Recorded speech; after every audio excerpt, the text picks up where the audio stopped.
Hola, les habla Enrique Chi y en nombre de la Primera Iglesia Bautista de Santiago quiero darles una muy cordial bienvenida a todos ustedes, hermanos en Cristo y amigos que nos están viendo en esta oportunidad. Estamos muy contentos de poder llegar a sus hogares y quiero compartirles algunos anuncios de cosas que están sucediendo en nuestra iglesia y en nuestro ministerio. En primer lugar, quiero recordarles, la mayoría de ustedes ya sabe estas cosas, pero quiero recordarles de nuestros servicios semanales que estamos teniendo por la vía virtual. Y para ello aquí tengo una lista. Tenemos el servicio de adoración, domingo a las 7 de la noche, por YouTube, el tiempo también para niños, los domingos a las 5:30 de la tarde, por nuestro canal de YouTube. Durante la semana tenemos nuestra reunión de oración los miércoles a las 7:30 de la noche y esa la hacemos por Google Meet, que nos permite interactuar unos con otros. También tenemos el estudio bíblico para varones, hombres de verdad, que se llama así, los jueves a las 8:30 de la noche, también por Google Meet. Y la reunión de jóvenes los sábados a las 3:30 de la tarde por la plataforma de Google Meet. Y esas son las oportunidades que tenemos de reunirnos cada semana, de interactuar unos con otros y de vernos en este tiempo tan irregular. Yo sé que se están preguntando, ¿cuándo vamos a volver a abrir puertas? ¿Cuándo nos vamos a poder reunir en persona? Bueno, en la actualidad la iglesia está haciendo un esfuerzo por cumplir las exigencias del gobierno en ese orden para poder abrir puertas. Y aun cuando se pueda abrir puertas van a haber ciertas restricciones. Cuando estemos cerca de cumplir y podamos hacerlo, recibirá más información, así que no se preocupen. Mientras tanto, aquí estamos para servirle por nuestras plataformas virtuales y también por nuestras redes sociales, las cuales le daré más adelante. Tenemos también recordarles el evento que estuvimos viendo esta semana, que era una semana de énfasis de misiones en oración. La Convención Bautista de Panamá escogió esta semana para este evento, llaman Juntos en Misiones para alcanzar a los nuestros, y la idea era estar orando por misioneros panameños que están en otros lugares, y también por misioneros en Panamá. Y hoy culmina eso, por nuestro grupo de WhatsApp hemos estado recibiendo las peticiones de oración de cada día, pero el hecho de que esto termina no significa que uno termina de orar por misiones. Eso es una oración o una petición de oración que debe acompañarnos siempre. Sin embargo, pues la actividad en sí culmina hoy y yo le invito a que de todas maneras aparte tiempo durante la semana para orar por misioneros que usted conoce o de los cuales se entera. De igual modo, se fijó una meta de recaudar 20,000 balboas en una ofrenda especial. Eso no termina hoy. Usted puede continuar aportando a eso, solamente desígnelo en su ofrenda, por favor. Y no se olvide de aportar a esta importante labor. O sea, ¿cómo van a oír las personas si no hay quien les predique? Bueno, ¿y cómo vamos a enviarlos sin los recursos? Necesitamos los recursos. Ya que estamos hablando de ese tema, lo repetimos todas las semanas, pero igual hay que mencionar que estamos todavía levantando nuestras ofrendas y tenemos tres opciones para que usted pueda entregar sus diezmos y ofrendas. La primera es que usted haga el depósito directamente en nuestra cuenta de Banco General, una cuenta de ahorros a nombre de la Primera Iglesia Bautista de Santiago, perdón, y ahí está el número en pantalla. Puede hacerlo ya sea yendo al banco en persona o por banca en línea. La segunda opción es entregar sus diezmos y ofrendas en la casa pastoral en persona. Se le dará un recibo y se le hará llegar pues a nuestra hermana tesorera su aporte. Y la tercera opción es, bueno, según haya sido prosperado, guárdelo en casa y cuando pueda, entonces, cuando nos reunamos de nuevo, puede entregarlo en la iglesia. Finalmente, un par de cosas más. Todavía estamos necesitando ayuda con el programa de niños para la producción. Si hay personas que tienen tiempo y habilidad, ya sea con conocimientos de edición de audio y video, o personas que puedan manejar redes sociales, podríamos ayudar. Este programa de niños está alcanzando mucho más allá de lo que imaginábamos y se está agrandando el alcance y el trabajo también se agranda. Entonces, si usted puede ayudar, si usted cree que puede ayudar ya sea en edición de audio o video o en manejar redes sociales, escriba el número de WhatsApp del programa de niños, que es el 6309-9398. Escriba un mensaje allí y diga, sí, yo quiero ayudar con eso, yo puedo ayudar o puedo aprender. Estamos dispuestos a también ayudar, a entrenarte para que nos ayudes. Finalmente, ¿cómo nos encuentras en redes sociales? Pues en Facebook y en YouTube aparecemos como la primera Iglesia Bautista de Santiago, Panamá, y en Instagram como Iglesia Bautista de Santiago, IBSTGO. Así que así nos encuentra. Con esto pues damos por terminado este momento. Recuerde que hoy tenemos la cena del Señor. Así que si no los tiene preparados, vaya buscando los elementos para que esté listo, porque la idea es que compartamos todos juntos al mismo tiempo. Acompáñanos en este tiempo y tengamos esa comunión, aunque sea de forma virtual. Pero si lo hacemos todos juntos, el Señor pues nos está fortaleciendo y nos está acompañando y se cumple parte de los propósitos, que es recordar no solo la muerte del Señor Jesús, sino también su segunda venida por nosotros. Que Dios los bendiga ricamente.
Dios les bendiga, hermanos. Vamos a estar buscando en nuestras Biblias el libro de Juan, capítulo 4, versos del 1 al 14.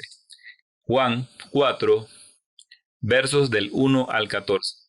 Jesús y la mujer samaritana.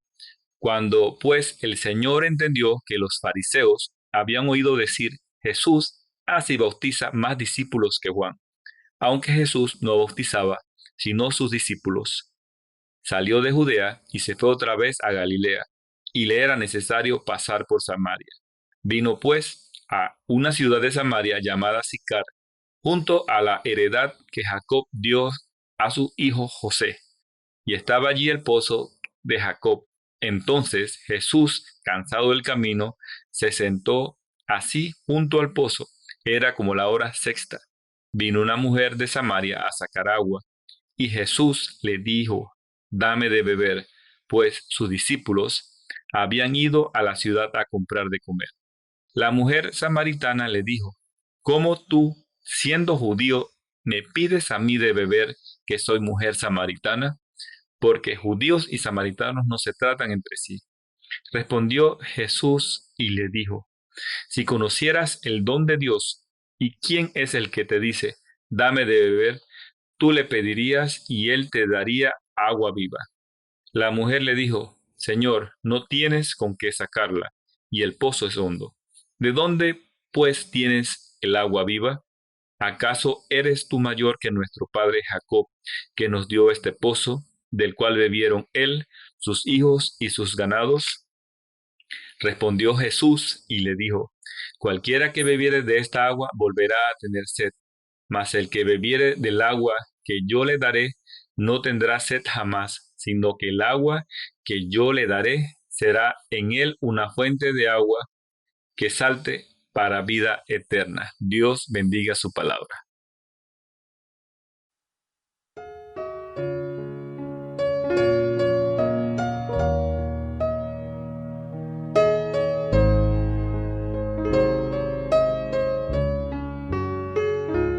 Día en día Cristo está conmigo, me consuela en medio del dolor, pues confiando en su poder eterno, no me afano ni me da temor. Sobrepuja todo entendimiento la perfecta paz del Salvador. En su amor tan grande e infinito, siempre me dará lo que es mejor. Día en día Cristo me acompaña y me brinda dulce comunión. Todos mis cuidados Él los lleva, a Él entrego mi alma y corazón. No hay medida del amor supremo, de mi bondad soy fiel pastor. Él me suple lo que necesito, pues el pan de vida es mi Señor. Oh Señor, ayúdame este día a vivir de tal manera aquí, que tu nombre esté glorificado, pues anhelo honrarte solo a ti. Con la diestra de tu gran justicia me sustentas en la turbación. Tus promesas son sostén y guía, siempre en ellas hay consolación.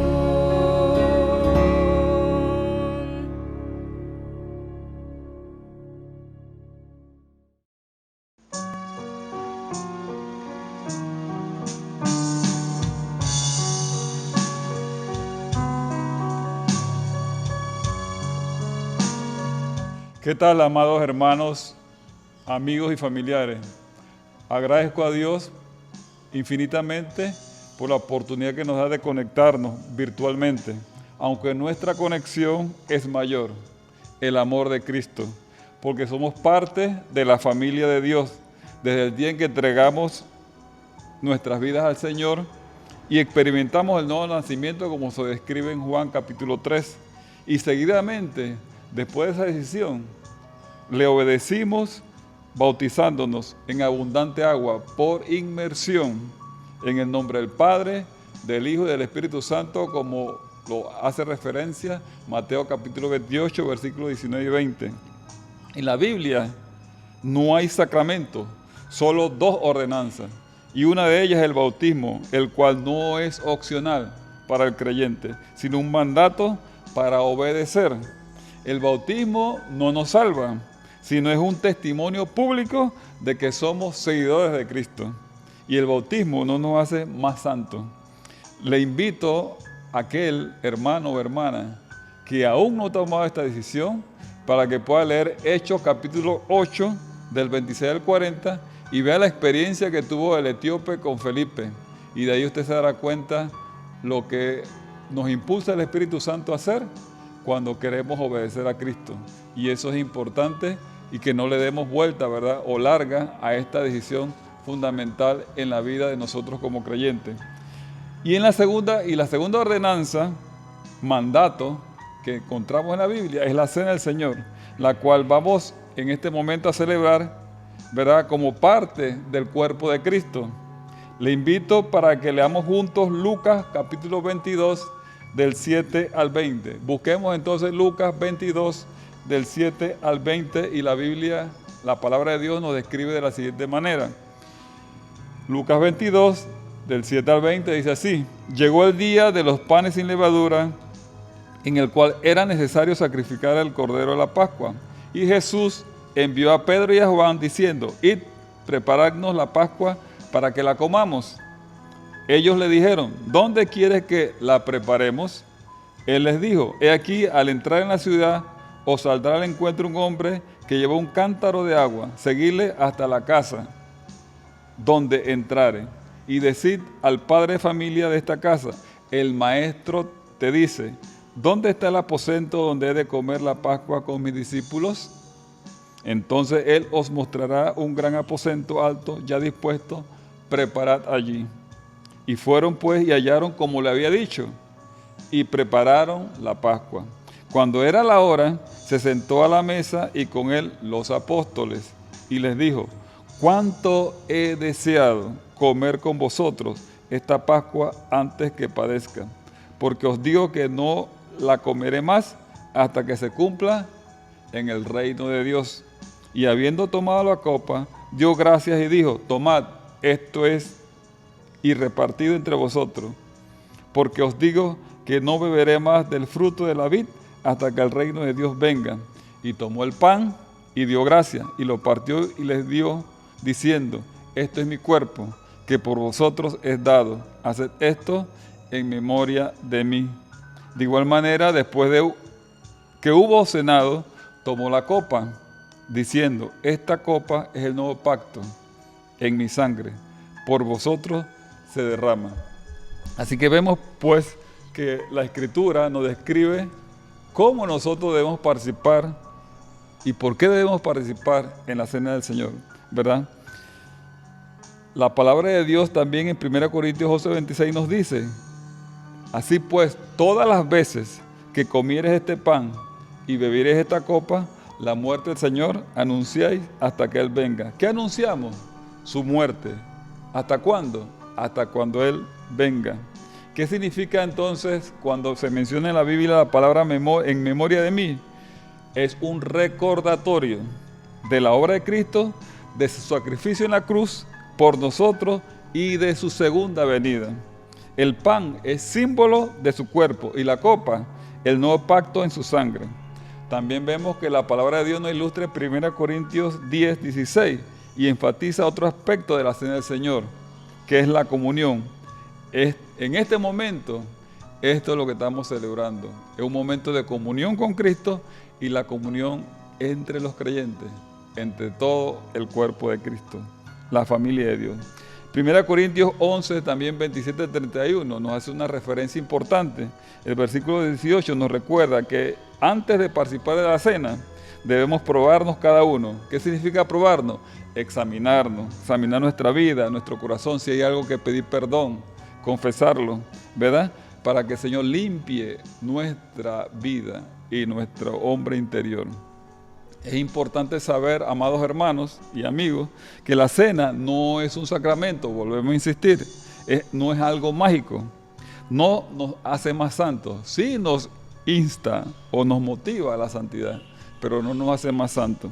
La copa no se convierte en la sangre, ni el pan se convierte en el cuerpo de Cristo. Son símbolos, ¿verdad? Es un acto de obediencia a Dios, al igual que el bautismo, y tampoco debe ser opcional.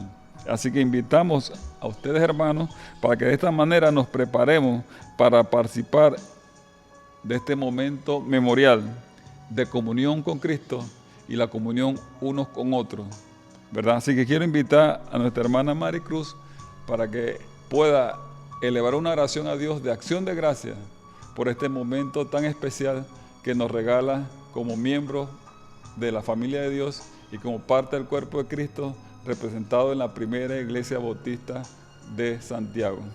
Hermana Maricruz. Oremos.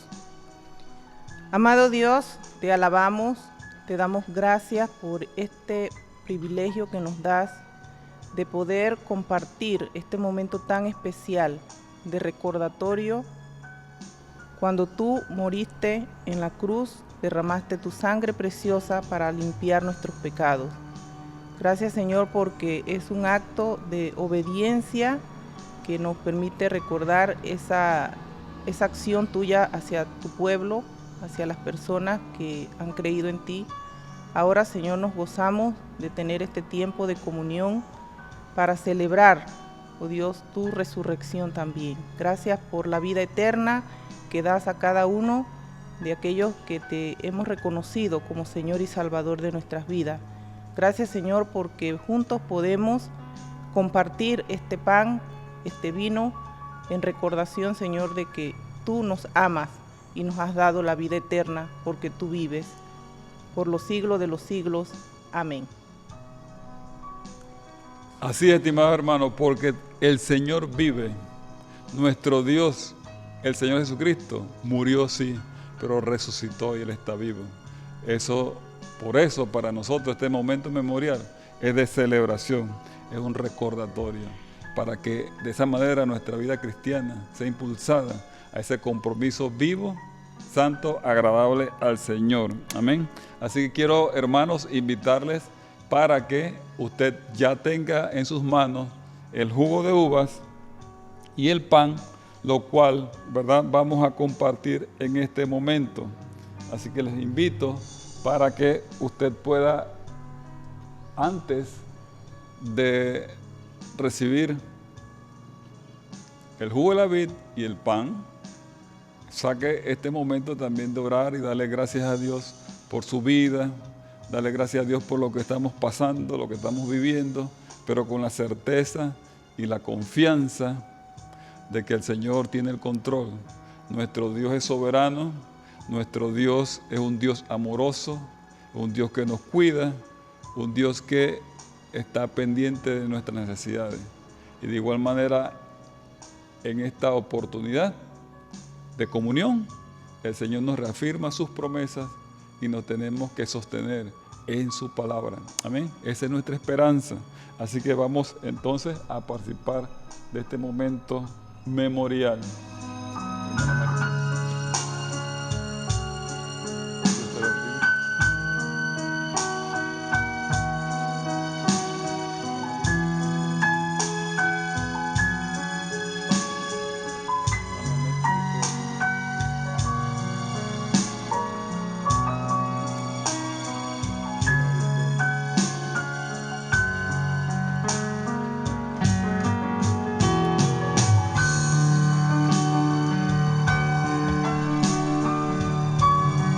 Símbolo de la sangre de Cristo y su cuerpo que fue inmolado por nuestros pecados, pero a la vez demostrando su gran amor para con nosotros. Tenemos que reconocerlo y recordarlo hasta que Él venga. Maranata, Cristo viene. Así que hermanos, les invito para que comamos y bebamos en el nombre de Cristo, celebrando este momento especial desde nuestros corazones con gratitud a nuestro Dios. Comamos y bebamos.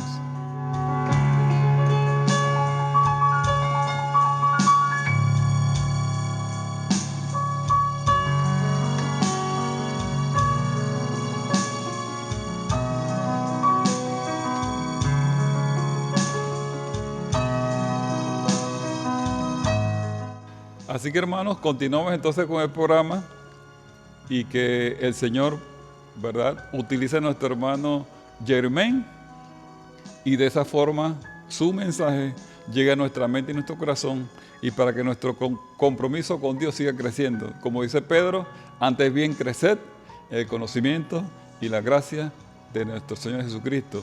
Continuando firmes y adelante. Bendiciones para todos.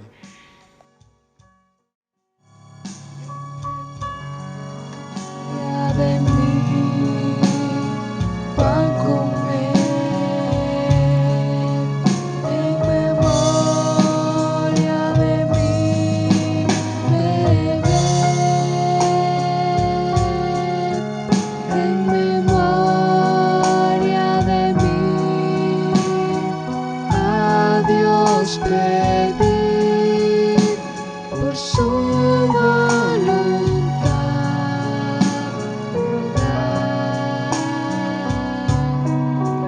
En memoria de mí, predicar. En memoria de mí, bien hacer. En memoria de mí, la puerta abrir, dejar al hermano entrar, la puerta abrir, para comer mi cuerpo la copa el pato la sangre preciosa y mi cuerpo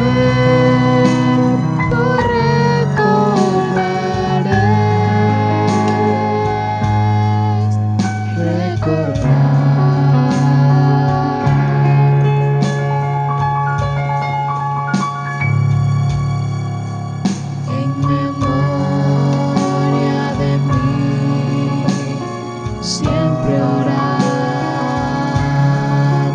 En memoria de mí, siempre amar. En memoria de mí, a Dios buscar de corazón,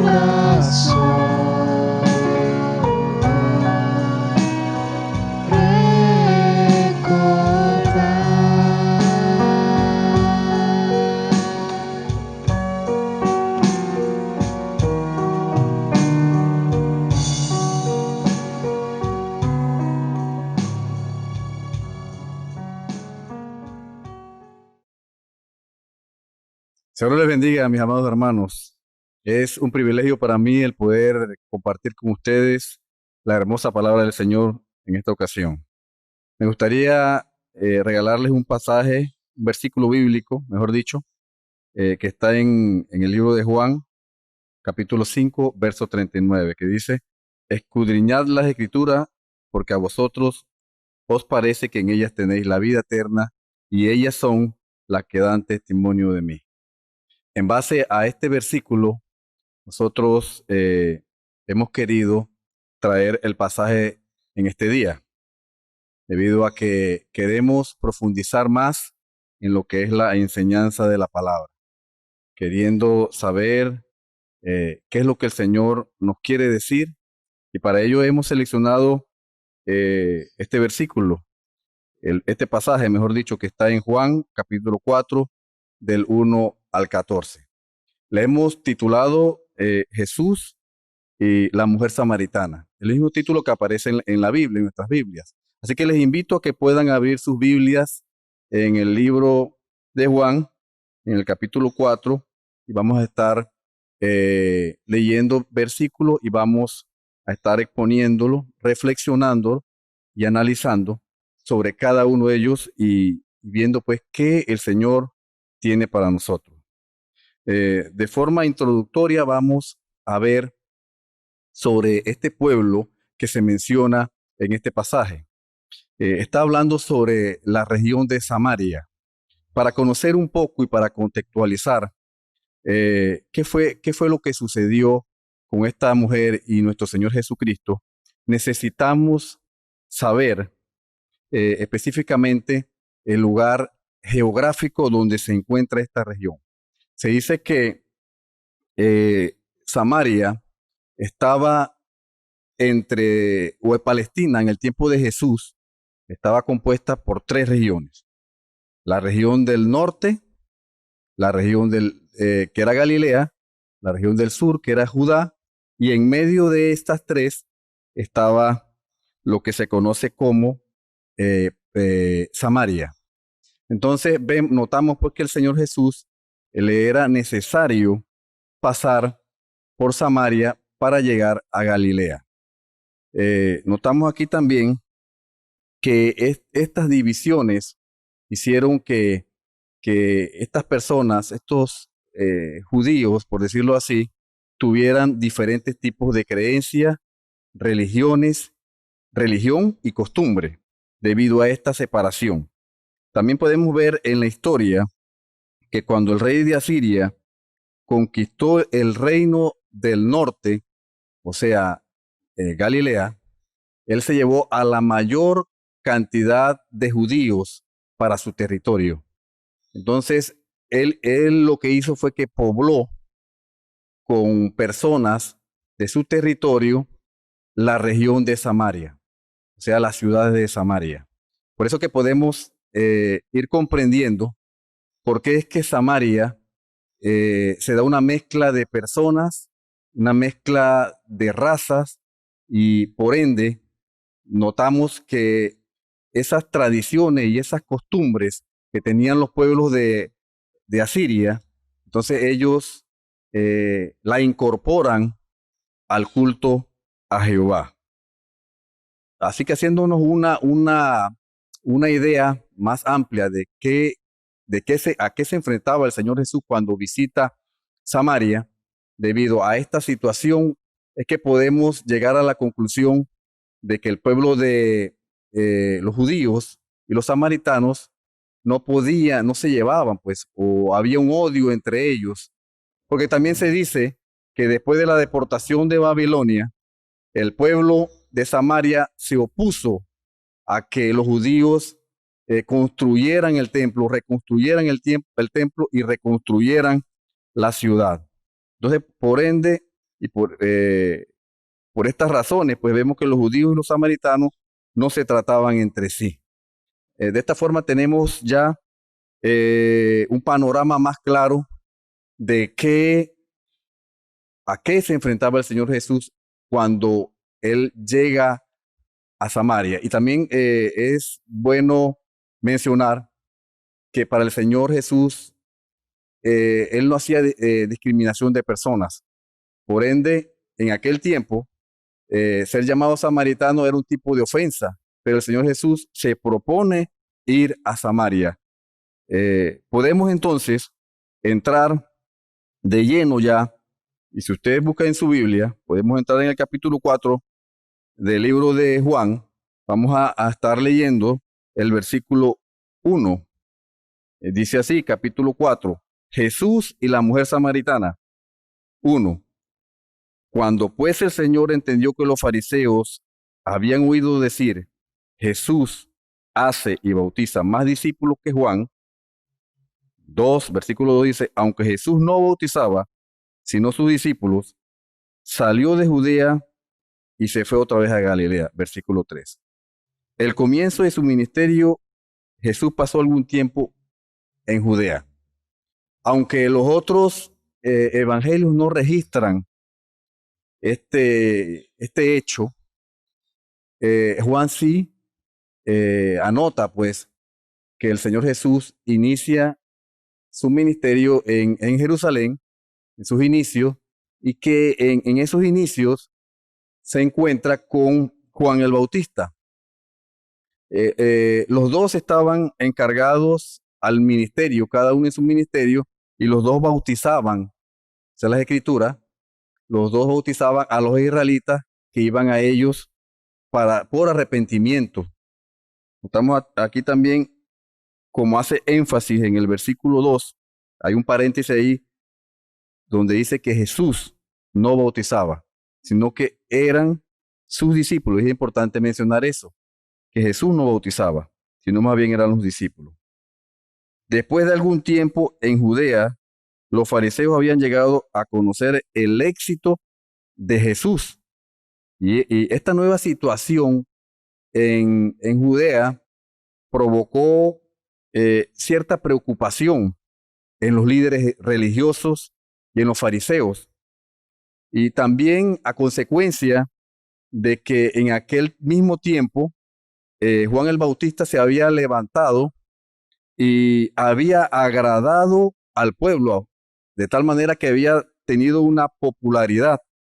Y eso preocupaba mucho a los líderes, los tenía alarmados, porque ellos sabían que en la medida que el ministerio de Jesús iba en alza, ellos iban a ir perdiendo de alguna manera credibilidad, popularidad, hasta poder.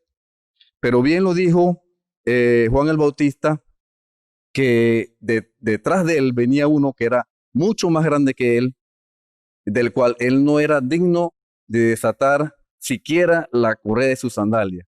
Entonces él estaba hablando de ese ministerio del Señor Jesús, el cual iba a venir con poder.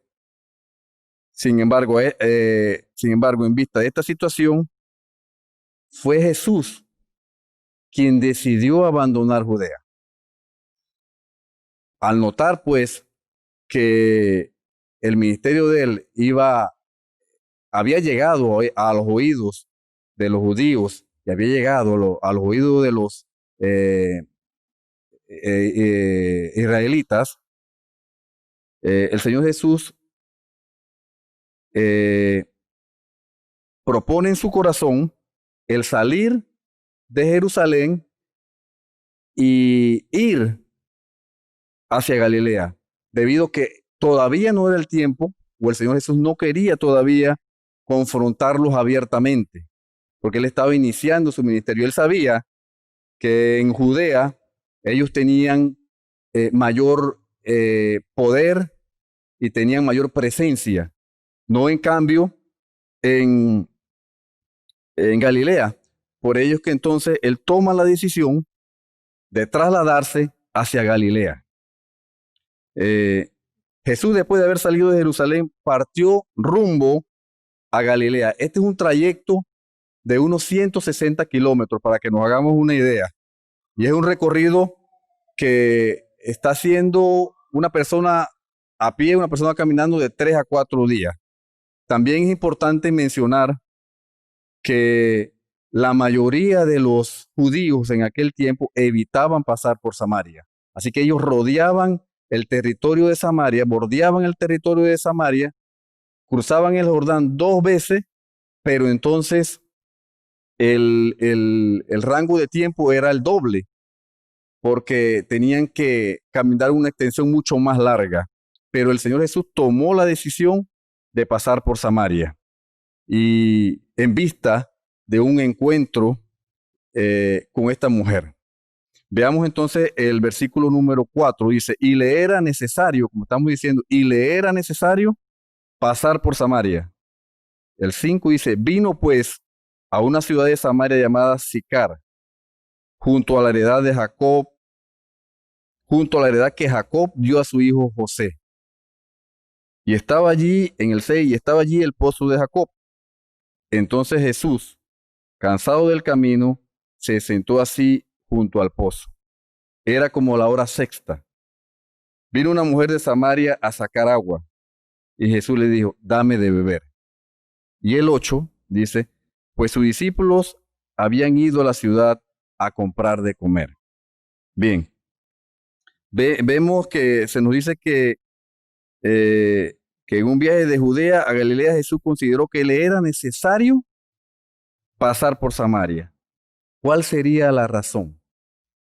¿Por qué el Señor Jesús había tomado la decisión de pasar por un pueblo donde la mayoría de los judíos repudiaban y donde era costumbre en aquel tiempo bordear el territorio de Samaria? Pero si leemos el capítulo 4, podemos ver que el Señor Jesús tenía una misión divina de ir al encuentro con esta mujer samaritana. A nosotros muchas veces se nos dice que hemos tenido un encuentro personal con el Señor Jesús. Aquí puede decirse lo mismo. Esta mujer samaritana tuvo un encuentro personal con el Señor Jesús. Por eso es que el Señor decide, ¿verdad? Como dice el verso 4, que le era necesario pasar por Samaria. Y el Señor llegó a una ciudad de Samaria llamada Sicar, junto a la heredad que Jacob dio a su hijo José. Es difícil saber con exactitud a qué lugar concreto se refiere, pero podemos fijarnos en otro detalle mucho más importante. Jesús, cansado del camino, se sentó junto al pozo. Para los judíos, el día corresponde desde las 6 de la mañana hasta las 6 de la tarde. Por eso que en la traducción de la Reina Valera se nos hace énfasis en el verso número 6, que era como la hora sexta. En la Reina Valera habla de la hora sexta, a esto se refiere las 12 del mediodía, aproximadamente. Eran como las 12 del día. Así que podemos pensar que un trayecto así, ¿verdad? Que de repente no lo dije, pero si estamos hablando de 160 kilómetros, es una distancia como de Santiago a Chorrera. De Santiago a Chorrera hay 158 kilómetros. Entonces era bastante larga. Quizás el Señor no había recorrido toda la distancia, pero sí había un cansancio físico en él. Quizás porque venía de predicar, de enseñar y de restaurar a las personas, cosa que de repente los discípulos no sentían, porque ellos cuando llegan hasta el pozo, ellos van en busca de comida, ¿verdad? Entonces ellos no estaban tan agotados como el Señor Jesús. También es importante mencionar que el evangelista hace mención de esa parte humana, pues, del Señor Jesús cuando dice que Él sintió cansancio, ¿verdad? Él estaba cansado, Él sintió hambre.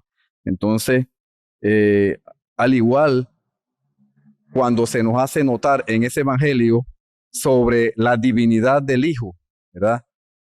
En Juan 1 habla sobre que el Verbo se hizo carne, pero también Juan nos expresa aquellas situaciones que el Señor Jesús experimentó como todo ser humano.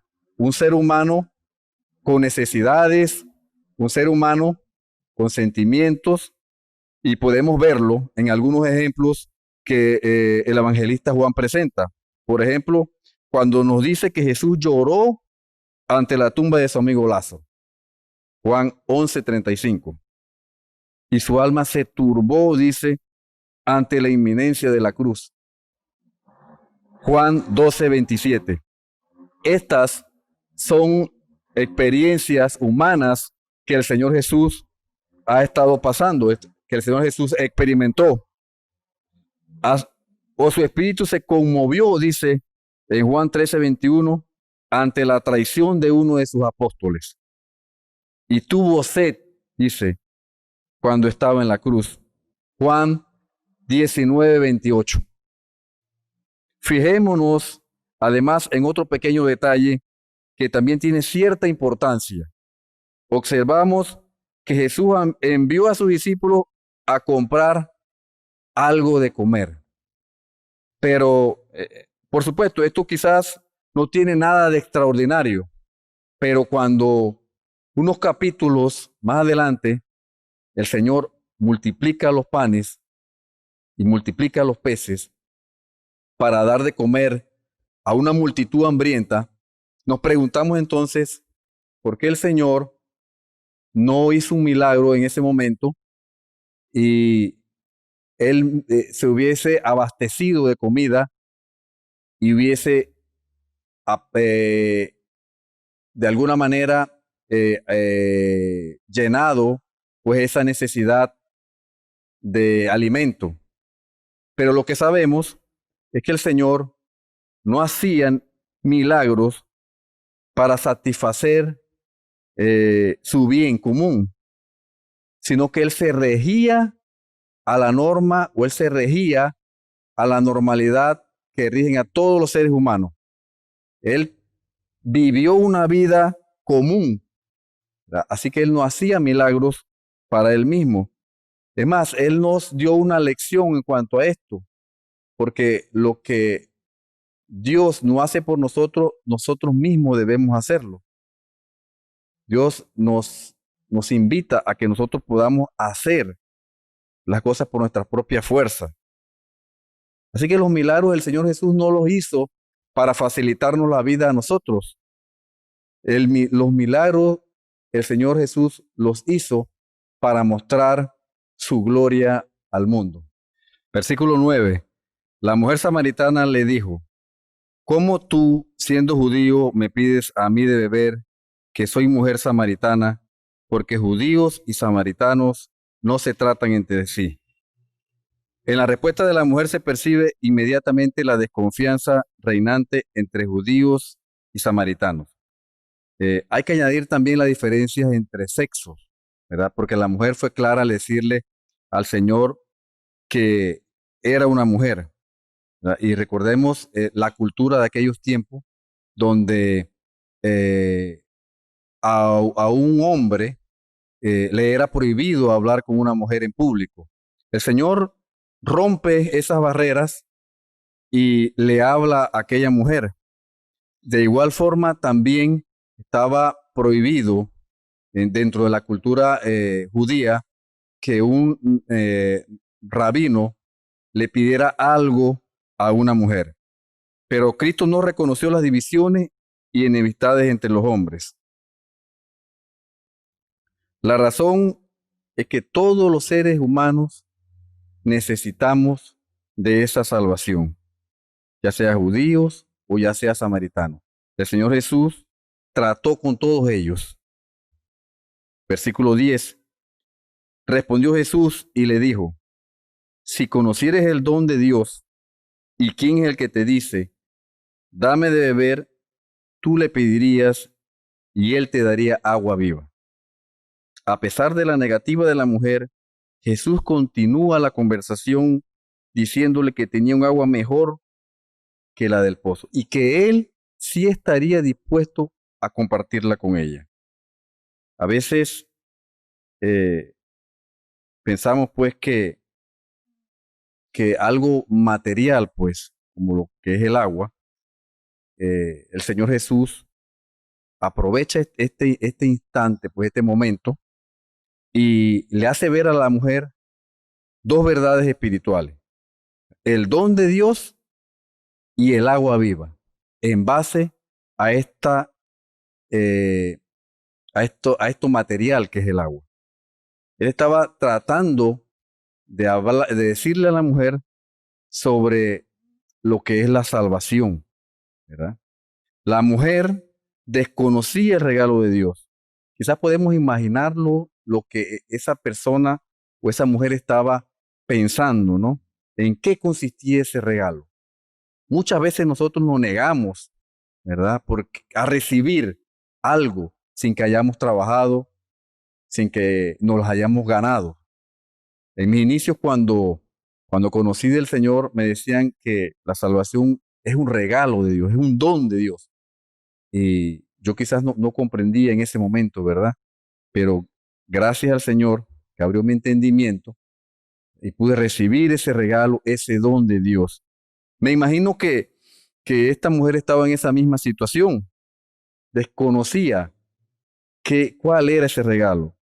Se me vino a la mente un versículo que guarda mucha relación con respecto a lo que estamos hablando. Efesios 2, del 8 al 9.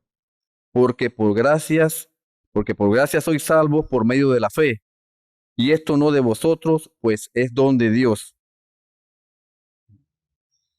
Dice allí, no por obras, para que nadie se gloríe. Porque por gracia somos salvos. Y por último, le habla de sí mismo. Dice el Señor, si conocieres quién es el que te dice, dame de beber. La mujer estaba ajena de quién era la persona que estaba hablando con ella en ese momento. El Salvador del mundo. Ese don, ese regalo de Dios dado a los hombres para que podamos tener esa vida abundante, esa vida de provecho, esa vida que agrade a Dios. Dice que en Él, o sea, en Cristo, Dios se manifiesta toda la gracia, todo el perdón, toda la santificación, el juicio a favor de los hombres, en Cristo. Así que ese regalo es el Señor Jesús, se le estaba ofreciendo a la mujer samaritana, pero ella, como no comprendía ese lenguaje espiritual por el cual el Señor le estaba explicando. El verso 11 dice, tú le pedirías y él te daría agua viva. A eso estamos refiriéndonos, ¿verdad? Al agua viva. Cristo le estaba haciendo un ofrecimiento realmente importante a la samaritana. Y esto a pesar de que ella se había negado a darle siquiera un poco de agua del pozo. Si vemos en la actualidad, muchos de las personas negamos a darle a Dios lo que Él por derecho propio se merece, la vida de cada uno de nosotros. Pero a pesar de eso, el Señor insiste, el Señor está allí, el Señor nos busca, el Señor nos ofrece. Y como dice un amigo por ahí, un Dios de oportunidades. Oportunidades para poder asirnos de esa vida eterna que el Señor nos está regalando, ¿verdad? ¿En qué consiste esta agua viva? Si lo comparamos al pozo de Jacob, hay una diferencia inmensa, porque el pozo de Jacob era un tipo de cisterna que se llenaba con el agua lluvia que caía en el terreno. En cambio, el Señor Jesús le estaba proponiendo, estaba dando a esta mujer samaritana, estaba dando agua viva, agua del manantial, un agua fresca que fluía siempre fresca, dice así. Pero realmente esto era una ilustración de estas verdades espirituales. Porque el Señor Jesús lo que estaba apuntando era a la vida eterna con todos sus beneficios inagotables. Eso era lo que estaba ofreciendo el Señor Jesús a esta mujer. En cualquier caso, es importante notar también que aunque esta agua viva está a la disposición de todos, solo, ¿verdad?, la van a obtener los hombres que la pidan, como dice el verso. Si supieras quién te está hablando y si le pidieres, ¿verdad?, Él te daría a ti agua viva. O sea, para tener la salvación hay que pedirla. Hay que pedirla. Y el Señor Jesús está dispuesto en darnos, ¿verdad?, esa agua viva, esa agua que suple esa necesidad de sed, esa sed espiritual que el pozo de Jacob no podía cumplir o no podía suplir. El verso 11 dice, la mujer le dijo, Señor, no tienes con qué sacarla y el pozo es hondo. ¿De dónde pues tienes el agua viva? Evidentemente la mujer no comprendió el lenguaje espiritual que Jesús estaba utilizando. Ella ignoraba que aquel judío con el que estaba hablando era el Salvador del mundo. El verso 12 nos dice, ¿acaso eres tú mayor que nuestro padre Jacob, que nos dio este pozo, del cual bebieron él, sus hijos y sus ganados? Respondió Jesús y le dijo, cualquiera que bebiera de esta agua volverá a tener sed. La respuesta del Señor deja fuera de toda duda que él era infinitamente mayor que Jacob. Lo primero que hace es mostrar a la mujer que el agua del pozo de Jacob, que Jacob le había dado, no calmaba definitivamente la sed, sino que había que ir constantemente a buscar esa agua. En cambio, el agua que le estaba ofreciendo el Señor, ¿verdad?, era un agua que podía calmar esa sed espiritual, porque el alma del hombre tiene muchas necesidades, ¿verdad? Y muchas veces tenemos un vacío y buscamos muchas cosas en el mundo, muchas cosas que son materiales para querer llenar ese vacío que solamente el agua viva, que es Jesús, nuestro Salvador, puede llenar y darnos esa vida abundante, darnos esa verdadera felicidad y darnos esa vida eterna.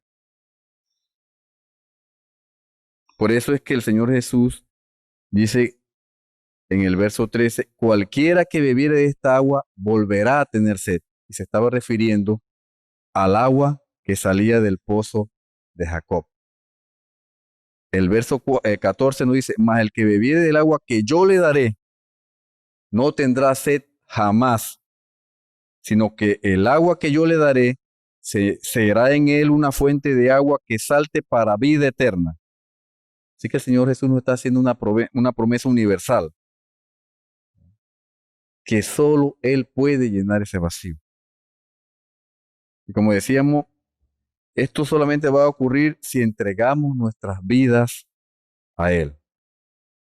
Así pues, las aguas estancadas del pozo de Jacob, ¿verdad?, el Señor ofrece un manantial de agua vida. Quisiera compartir con ustedes también, para culminar ya, uno de los cantos que nosotros estamos cantando aquí en la iglesia, como iglesia, y muy bonito también. El título es, creo que es Jesucristo basta. Y voy a tararearlo, voy a leer las frases y vamos a estar meditando en esa frase, ¿verdad? Porque también cantando alabamos al Señor y lo glorificamos. Debemos entender qué es lo que cantamos. Dice así, nuestros corazones insaciables son. O sea, no hay nada antes de conocer al Señor que pueda saciar esa sed. Sed de muchas cosas, sed de querer tener esa paz, ¿verdad? No sabemos realmente a veces ni qué es lo que necesitamos, pero sí sabemos que hay un vacío. Dice que son insaciables esos corazones hasta que conocen su Salvador. Cuando conocemos a nuestro Salvador, entonces nuestra vida tiene sentido. Entonces podemos experimentar esa fluidez, ¿verdad?, de agua pura, viva, y no tendré, como dice su palabra, no tendremos sed jamás. Tal y como somos, El verso 8, en Romanos 5:8 nos dice, mas Dios muestra su amor para con nosotros en que siendo aún pecadores, Cristo murió por nosotros, tal y como somos, tal y como éramos. El Señor nos amó, el Señor nos perdonó, el Señor nos sigue perdonando. Hoy nos acercamos a Él sin temor, no como en aquel momento cuando Moisés entregaba las tablas en el monte Sinaí, que el pueblo se llenó de temor. El pueblo se llenó de miedo, ¿verdad? No, nos podemos acercar a Él sin temor. Y gracias a Dios que el Señor Jesús se pudo manifestar de esa manera humana, porque si no, no hubiéramos podido acercarnos a Él por su gloria y su majestad. Hubiéramos tenido temor. Pero el Señor, dentro de su sabiduría, se acercó a nosotros de una manera humilde para proporcionarnos esa vida abundante. Dice, hoy nos acercamos sin temor. Él es el agua para culminar, que al beber nunca más tendremos sed. Jesucristo basta. Jesucristo basta. Jesucristo llena nuestra vida a plenitud. Él es la fuente abundante que llena nuestra vida y que llena nuestro corazón. Oremos. Amado Padre Celestial, Señor, gracias, Padre, por el privilegio que nos ha dado de exponer tu palabra, Señor. Sabiendo, Señor, que tú hablas a través de ella, hemos podido experimentar tu magnificencia, Señor, tu amor hacia los perdidos, Señor. Así como aquella samaritana, Señor, que estaba discriminada, Padre. Todo el pueblo, Señor. Tú no hiciste sección. Y fuiste hasta ella, Señor, para darle salvación. Somos agradecidos, Señor, que te hayas dignado en vernos, te hayas dignado, Señor, en salvarnos. Damos gracias, Padre, por tu salvación. Damos gracias, Señor, por ese sacrificio que estuviste dispuesto a dar en la cruz por cada uno de nosotros, Señor. Y que hoy, Padre, tenemos vida, Señor, y vida en abundancia. En el nombre de Cristo Jesús, te damos las gracias, Padre. Amén.